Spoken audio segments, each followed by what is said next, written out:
Good morning guys. Ito yung poultry natin na 3,000 heads capacity.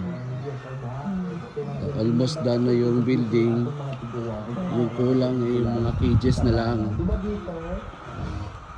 Ikutin natin.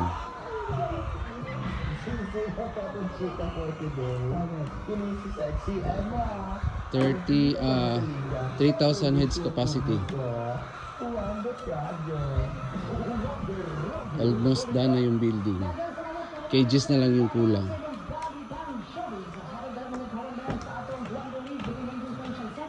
Dito na lang sa dulo.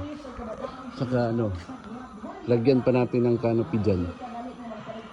Lagyan natin ng canopy para hindi papasok yung init, para hindi initan yung mga manok.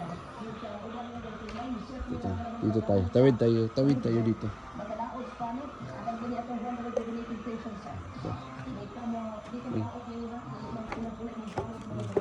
Drainage.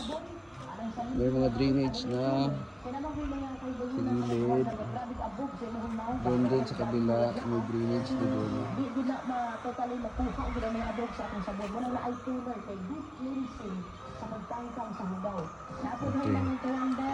Ito. W-type to na building. W-type.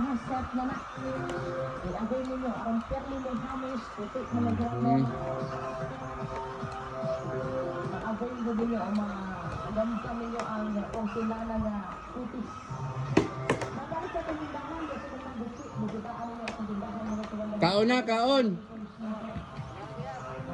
Sunod rako. Mga caretaker ko. Lovers in Paris yan.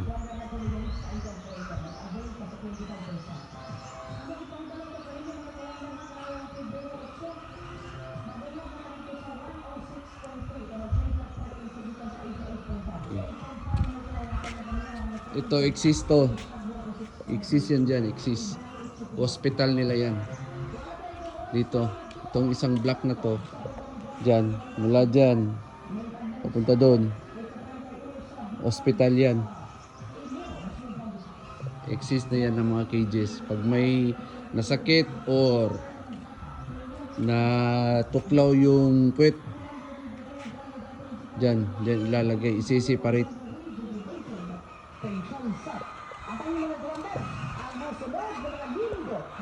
Saka yung building natin naka-monitor.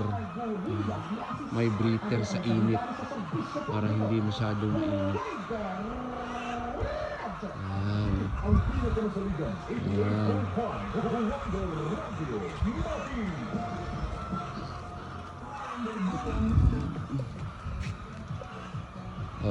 Dito lagayan ng mga itlog pag na-harvest.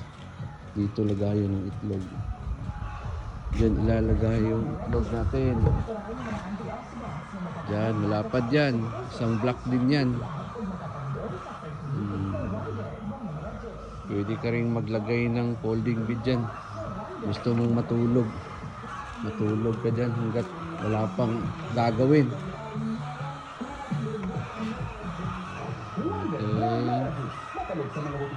Cages na lang kulang, cages.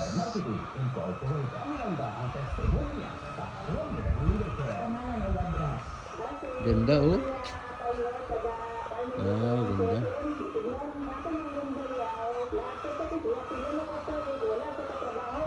Yung materials natin is kahoy, coco lumber. Dito ganda rin ganda. Ganda.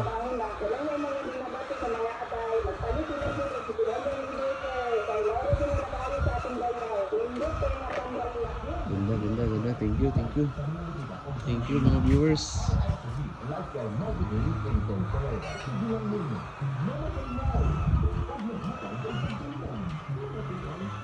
Message lang kung may mga katanungan or comment down below. Okay, thank you. As of now, ito lang muna. Goodbye, goodbye. God bless us all.